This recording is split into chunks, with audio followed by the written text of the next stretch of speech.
Chemotherapy is one of the hardest things I've ever had to go through, but it has not only shaped the way that I see the world, but it's also shaped the way that I see God and my faith.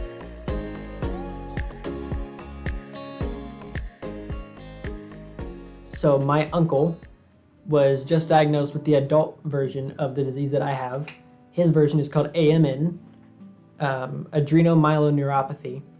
And because it's a genetic disease, me and my younger brother got tested. So we went into the doctor's office, and my dad promised that if we went in and got the blood draw that we could go to Chuck E. Cheese afterwards. So I was 100% in. Did not take very much at all. So went in, and me and my brother got tested, got a red sucker, and left, and I thought that was it.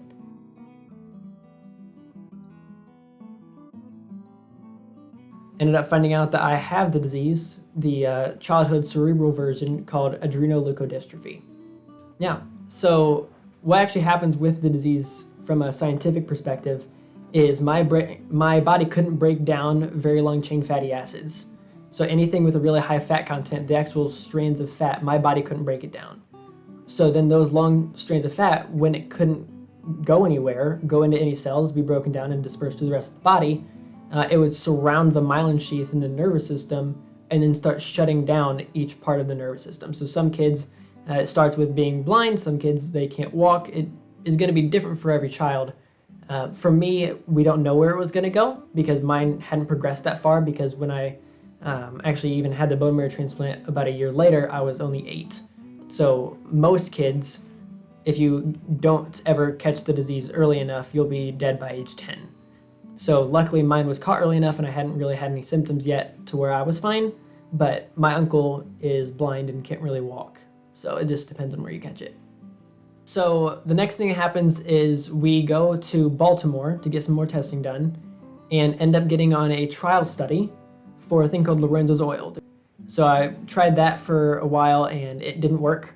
I had to have it twice a day. It was the most disgusting thing ever. We tried every which way to make it work.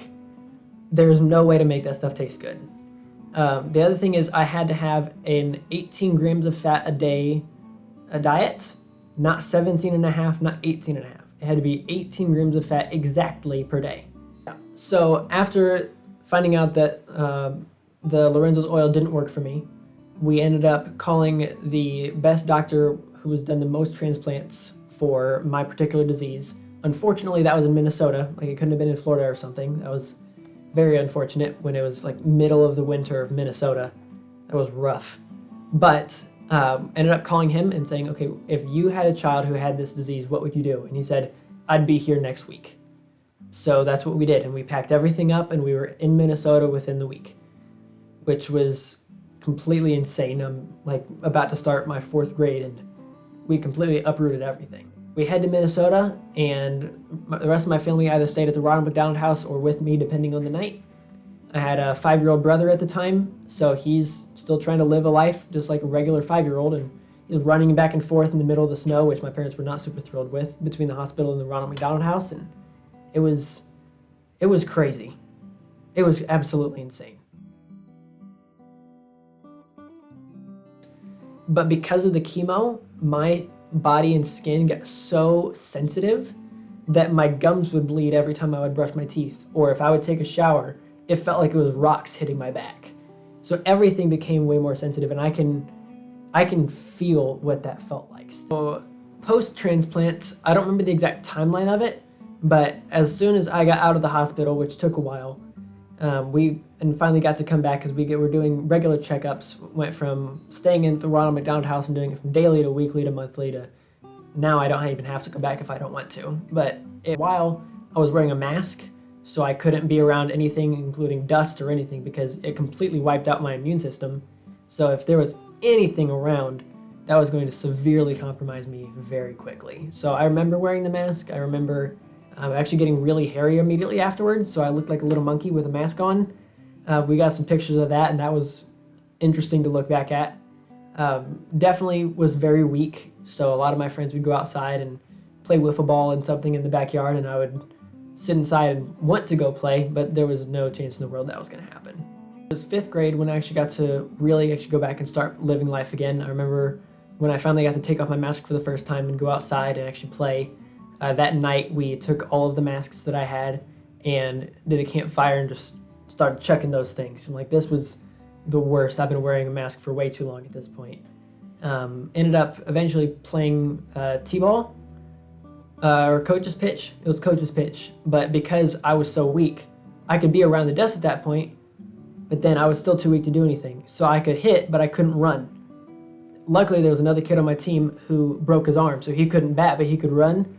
It was the best dynamic duo. This kid was speedy fast. I could hit. That's the only part I wanted to do anyways. I hate cardio. This was great. It was awesome. I remember that it would be every few months to every 6 months, every year. It would just depend on how long in between was. It varied. The trip was forever long. Luckily, I had like my Nintendo DS or a Sudoku game or something to be able to keep me occupied, but that was about a 12-hour-ish drive every time. And by 7th grade, I actually ended up full-time homeschooling. Didn't have a ton of friends in 5th or 6th grade. I was part-time during those 2 years. I was part-time homeschooled, part-time at school, and just couldn't really make any friends. Was still recovering from the fact that I spent so long in a hospital room by myself in a lot of really formative years where you would be able to figure out how social dynamics work and how to have conversations with people, and I missed out on all of those things. So I get to school as a part-time kid, I'm not even there full-time, and have no idea how to actually have friends. So 7th grade I took it full-time homeschooled, but I'm still way too extroverted, so 8th grade I went full-time and haven't looked back after that. So I went to school at the King's Academy, which is actually now where I teach. So I get to teach at my alma mater, which is really fun. And I actually get to teach middle school, which is the time that I hated. So I get to hopefully help other kids not go through what I went through. I was a part of drama club, did a number of different theater productions, loved the musicals, loved to sing, so much fun. And then did things like playing the drums for chapel or playing on the basketball team, things like that.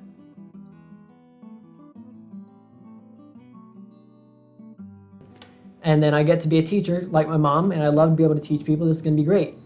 Unfortunately, at that point, 2nd semester, I shadow a middle school here in town, and it went horribly wrong. I thought this is the worst thing ever. If this is how teaching is going to look, I don't want anything to do with it. So switched my major in between freshman and sophomore year to psychology and social work to do relationship counseling as a double major. And honestly, I could still go back and do that and love it. I'm a massive hopeless romantic. I still write poetry. Like it's bad. Rom-coms are my favorite thing ever. It's bad. So I get to that point, and King's Academy calls me up because I'd subbed for them a number of times. And they say, hey, we have an elective class that we don't have anybody to teach for. We need somebody to teach something, and you've subbed for us a couple times. Do you have anything you'd want to teach? And I said, well, I have a curriculum on sleight of hand that I was planning on selling as an online course. And I hadn't actually done it yet. Still haven't, because I've been having so much fun teaching. And I was like, would you mind if I just taught this to the middle school? And they said yes, which I didn't think they would. So I got to teach a class on card tricks and sleight of hand and cardistry and playing cards, and had a ball.